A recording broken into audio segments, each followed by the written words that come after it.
അസ്സലാമു അലൈക്കും വറഹ്മത്തുള്ളാഹി. മഹത്തുക്കളുടെ, പണ്ഡിതന്മാരുടെ, സജ്ജനങ്ങളുടെ കൈ ചുംബിക്കുന്നതിൻ്റെ വിധി എന്താണ്?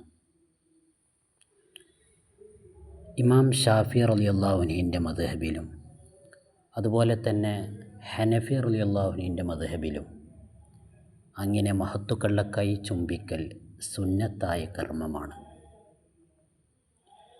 മഹാന്മാരെ ആദരിച്ചുകൊണ്ട് അവർ സ്വായത്തമാക്കിയ ഇൽമിനെ അവർ പകർന്നു കൊടുക്കുന്ന അറിവുകളെ ബഹുമാനിച്ചുകൊണ്ട് പരിഗണിച്ചുകൊണ്ട് അവരുടെ കൈ ചുംബിക്കൽ സുന്നത്തായ കർമ്മമാണ് എന്ന് മഹത്തുക്കളായ പണ്ഡിതന്മാർ പഠിപ്പിക്കുന്നുണ്ട്. ഷാഫി മദ്ഹബിലെ പ്രധാന ഇമാമായ പ്രധാന കർമ്മശാസ്ത്ര പണ്ഡിതനായ ഇമാം നബവി റളിയല്ലാഹു അൻഹു വളരെ വ്യക്തമായി അത് സുന്നത്താണ് എന്ന് പഠിപ്പിക്കുന്നുണ്ട്. അതുപോലെ തന്നെ നബി സല്ലല്ലാഹു അലൈഹി വസല്ലമ തങ്ങളുടെ കൈ സ്വഹാബത്ത് ചുംബിച്ചതായി ധാരാളം ഹദീസുകളിലും വന്നിട്ടുണ്ട്. ഒരിക്കൽ അനസ് ബിൻ മാലിക് റളിയല്ലാഹു അൻഹുവിനോട് സാബിത്ത് റളിയല്ലാഹു അൻഹു ചോദിച്ചു, നിങ്ങളുടെ കയ്യിൽ നബി സല്ലല്ലാഹു അലൈഹി വസല്ലമ തങ്ങൾ സ്പർശിച്ചിട്ടുണ്ടോ? അനസ് റളിയല്ലാഹു അൻഹു അതെ എന്ന് പറഞ്ഞപ്പോൾ സാബിത്ത് റളിയല്ലാഹു അൻഹു മഹാനവറുകളുടെ കൈ ചുംബിക്കുകയുണ്ടായി.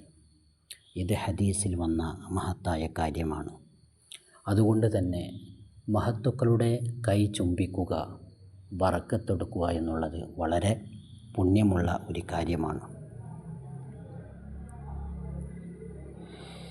ഇമാം നബവി റളിയല്ലാഹു അൻഹു കൈ ചുംബിക്കൽ സുന്നത്താണ് എന്ന് വളരെ വ്യക്തമായി പഠിപ്പിക്കുന്നുണ്ട്. നബി സല്ലല്ലാഹു അലൈഹി വസല്ലമ തങ്ങളുടെ കൈ സ്വഹാബാക്കൾ ചുംബിച്ചതായി ധാരാളം ഹദീസുകളിലും വന്നിട്ടുണ്ട്. മാത്രമല്ല അഹങ്കാരത്തോടുകൂടെ അതുപോലെ ആളുകളെ കാണിക്കാൻ വേണ്ടി അങ്ങനെ കൈ ചുംബിക്കുക, അതുപോലെ അങ്ങനെ മനസ്സിൽ വിചാരിക്കുക എന്നുള്ളത് തെറ്റായ കാര്യമാണ്. എൻ്റെ കൈ മറ്റുള്ളവർ ചുംബിക്കണമെന്ന്, എന്നെ ബഹുമാനിക്കണമെന്ന് മനസ്സിൽ വിചാരിക്കുന്നത് ശരിയല്ല. അത് അഹങ്കാരത്തിൻ്റെ അല്ലെങ്കിൽ മറ്റുള്ളവർ കാണുവാൻ വേണ്ടി മേന്മ നടിക്കുന്നതിൻ്റെ അടയാളങ്ങളാണ്. അതുകൊണ്ട് തന്നെ തൻ്റെ കൈ മറ്റുള്ളവർ ചുംബിക്കണമെന്ന് ഒരിക്കലും ഒരു പണ്ഡിതനും ആഗ്രഹിക്കാനും പാടില്ല.